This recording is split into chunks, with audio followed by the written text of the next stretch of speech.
የፋኖ ኃይሎች የወልቃይትን አጥር ደረመሱት። የፋኖ ኃይሎች በወልቃይት አቅጣጫ ኢትዮጵያና ኤርትራን በሚያዋስነው ድንበር መብረቃዊ ጥቃት ፈጽመዋል። ይህን ተከትሎ በርካታ ወታደሮች እንደ ቅጠል ረግፈዋል። ጥቃቱ 4 ኪሎን ክፉኛ ያስደነገጠ ሆኗል። ድንበር ላይ ከፍተኛ ውጥረት በተፈጠረበት በዚህ ወቅት የፋኖ ተዋጊዎች የፈጸሙት ጥቃት ብልጽግናን ትርምስ ውስጥ የከተተ ሆኗል። በዝርዝር ታዳምጡታላችሁ። ጠቅላይ ሚኒስትር አብይ አህመድ ወጥመድ ውስጥ ገቡ። የግብፁ ፕሬዝዳንት አልሲሲ እና ትራምፕ ለአብይ አደገኛ ወጥመድ ማዘጋጀታቸው ታውቋል። ጠቅላዩ እዚህ ወጥመድ ውስጥ ዘው ብለው ከገቡ ነገሮች ሊገለባበጡ ይችላሉ ተብሏል። የካይሮ መንግስት የባህር በር ጥያቄን በማር ለውሶ ለአብይ ሰነድ ማዘጋጁ የተነገረ ሲሆን አብይ ከመቼውም ጊዜ በላይ አጣብቂኝ ውስጥ የገቡበት ወቅት ሆኗል። ትሰሙታላችሁ። የፌዴሬሽን ምክር ቤት ወልቃይትን በተመለከተ የወሰነው ውሳኔ አቧራ አስነስቷል። ውሳኔውን ተከትሎ የአማራና የትግራይ ብልጽግና ደጋፊዎች መሃል ከባድ ትርምስ ፈጥረዋል። ለብልጽግና ካምፕ የፈረሙት ሁለቱ ድርጅቶች ማለትም ጌታቸው ረዳ ስምረትና አብን ፓርቲ በቃላት ጦርነት ውስጥ ገብተዋል። እነ ጌታቸው ረዳ በምርጫው እንሳተፍም እያሉ ሲሆን፣ በአንጻሩ ህወሓት ጦርነት እንዲከፈት ምክንያት ሊሆን ይችላል ተብሏል። በወልቃይት ጉዳይ የተፈጠረውን ትርምስ የተመለከተ ሰፊ ዘገባ ይዘናል። የከበረ ሰላምታችን በያላችሁበት የዓለም ዳርቻ ይድረሳችሁ። የተወደዳችሁ የአዲስ ፖስት ቻናላችን ቤተሰቦች ለአሁን የተደመጡና የተመራረጡ ሰበር መረጃዎችን አጠናክረናል። ቪዲዮውን ላይክ እና ሼር በማድረግ አብራችሁን ቆዩ። አሁን ወደ ዝርዝሩ እናምራ። ጠቅላይ ሚኒስትር አብይ አህመድ ወጥመድ ውስጥ ገቡ።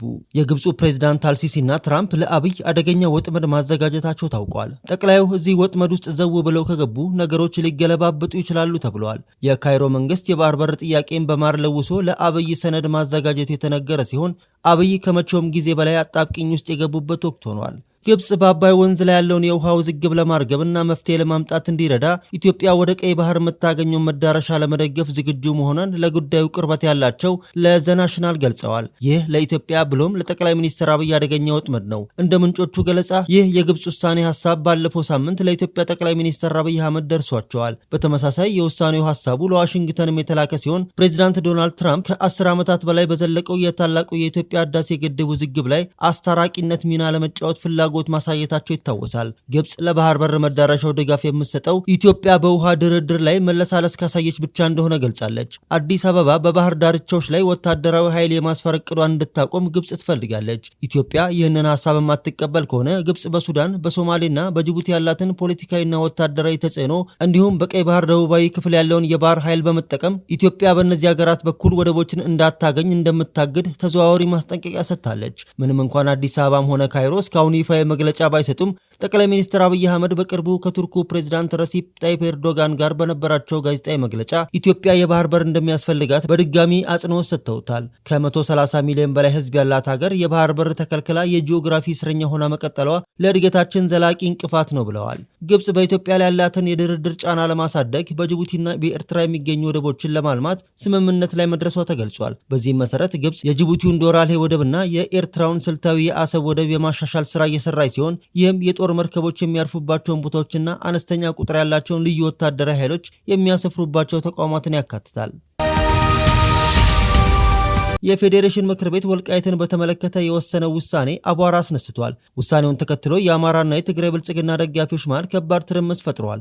ለብልጽግና ካምፕ የፈረሙት ሁለቱ ድርጅቶች ማለትም የጌታቸው ረዳ ስምረትና አብን ፓርቲ በቃላት ጦርነት ውስጥ ገብተዋል። እነ ጌታቸው ረዳ በምርጫ እንሳተፍም እያሉ ሲሆን፣ በአንጻሩ ህወሓት ጦርነት እንዲከፈት ምክንያት ሊሆን ይችላል ተብለዋል። በወልቃይት ጉዳይ ሽጉጥ ጠጥቼ ራሴን አጠፋለሁ በሚለው ንግግራቸው የሚታወቁት የፌዴሬሽን ምክር ቤት አፈ ጉባኤ አገኘሁ ተሻገር ያሳለፉት ውሳኔ ከባድ አቧራ አስነስቶ አምሽቷል። የወልቃይት ጠለምትና ራያ የምርጫ ጉዳይ በትግራይ ክልል ተነጥሎ ራሱን ችሎ በፓርላማ እንዲወከል የፌዴሬሽን ምክር ቤት ለምርጫ ቦርድ ትዕዛዝ ሰጥቷል። ምንም እንኳን የአወዛጋቢ አካባቢዎችን ውክልና ለአማራ ባይሰጡም በውሳኔው ላይ የአማራ ኃይሎች በአንጻራዊ ደስታቸውን ሲገልጹ፣ የትግራይ ኃይሎች አቧራ አስነስተዋል። የጠቅላይ ሚኒስትሩ አማካሪ የምስራቅ አፍሪካ ጉዳዮች አማካሪ ጌታቸው ረዳ የአገኘሁ ተሻገር ደብዳቤ ትርጉም የለውም ብለዋል። ጌታቸው በወልቃይት ጠለምትና ራያ ምርጫ ጉዳይ በተላለፈው ውሳኔ ላይ የዚህኛው ደብዳቤና ደብዳቤው መነሻ ያደረኩት የሚለው የፌዴሬሽን ምክር ቤት አፈ ጉባኤ ደብዳቤ የሀገራችንን ሰላም የበለጠ ከማወክ ውጪ ሌላ ትርጉም አላቸው ብዬ አላምንም በማለት ጠንካራ ተቃውሞን አሰምተዋል።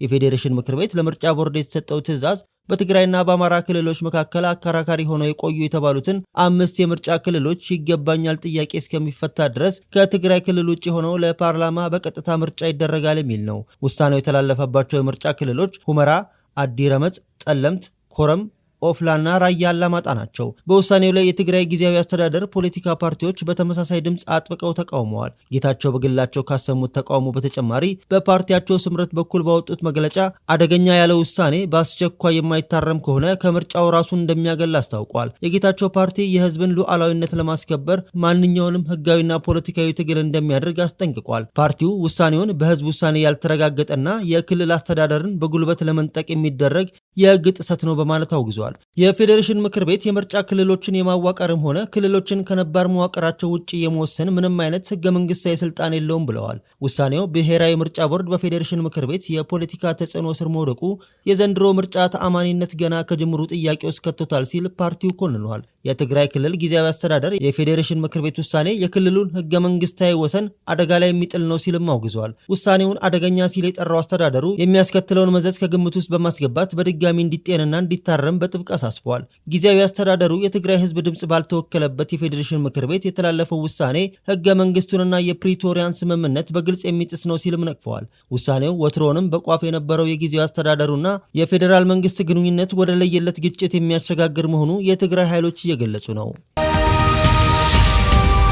የፋኖ ኃይሎች የወልቃይትን አጥር ደረመሱት። የፋኖ ኃይሎች በወልቃይት አቅጣጫ ኢትዮጵያና ኤርትራን በሚያዋስነው ድንበር መብረቃዊ ጥቃት ፈጽመዋል። ይህን ተከትሎ በርካታ ወታደሮች እንደ ቅጠል ረግፈዋል። ጥቃቱ 4 ኪሎን ክፉኛ ያስደነገጠ ሆኗል። ድንበር ላይ ከፍተኛ ውጥረት በተፈጠረበት በዚህ ወቅት የፋኖ ተዋጊዎች የፈጸሙት ጥቃት ብልጽግናን ትርምስ ውስጥ የከተተ ሆኗል።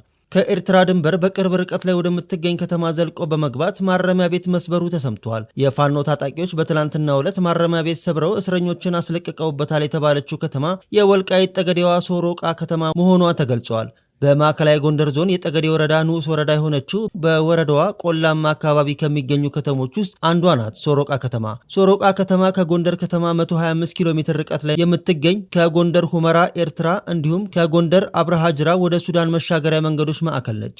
በጎንደር የሚንቀሳቀሰው የፋኖ ክንፍ በትላንትናው ዕለት ወደ ሶሮቃ ከተማ በድንገት ዘልቆ ገብቶ ከተቆጣጠረ በኋላ ማረሚያ ቤት መስበሩን የሚያመላክቱ መረጃዎች ከአካባቢው ወጥተዋል። የፋኖ ታጣቂዎች ወደ ከተማዋ መግባታቸውን ተከትሎ በከተማዋ ዙሪያ በሚገኙ በተለያዩ አካባቢዎች ውጊያ መካሄዱ ታውቋል። የፋኖ ታጣቂዎች ወደ ሶሮቃ ዘልቀው ማረሚያ ቤት መስበራቸውን ተከትሎ በአካባቢው የተቀሰቀሰው ውጊያ ለጊዜው ቢቆምም አካባቢው ዛሬም በከፍተኛ ውጥረት ላይ እንደሚገኝ ተጠቁመዋል። ከተማዋ ትልልቅ ከተሞችን የሚያገናኝ ዋና መተላለፊያ ስትሆን ወደ ኤርትራ ሱዳን ድንበር የሚያቀና መስመር የሚገኝባት መሆኑን ውጥረቱን አባብሶታል ተብሏል።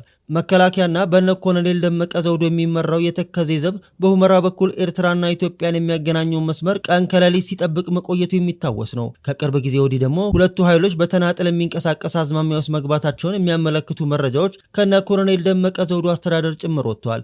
የወልቃይት ጠገዴ ወረዳ በቅርቡ የተከዜ ዘብ ተብሎ የሚጠራው ኃይል አባላት ድንበር እየጠበቁ መሆኑን የሚያመላክት መረጃ ወጥቷል። ከቅርብ ጊዜ ወዲህ ደግሞ በተለይ ህወሓት ራያን በኃይል ከተቆጣጠረ በኋላ ወደ ወልቃይት ማተኮሩን ተከትሎ አካባቢው ላይ ውጥረት ተፈጥሯል። የፋኖ ታጣቂዎችም ውጥረቱ ከተፈጠረ በኋላ ከአንድም ሁለቴ ወደ ወልቃይት ጠገዴ ትኩረታቸውን አድርገው ሲንቀሳቀሱ ታይተዋል።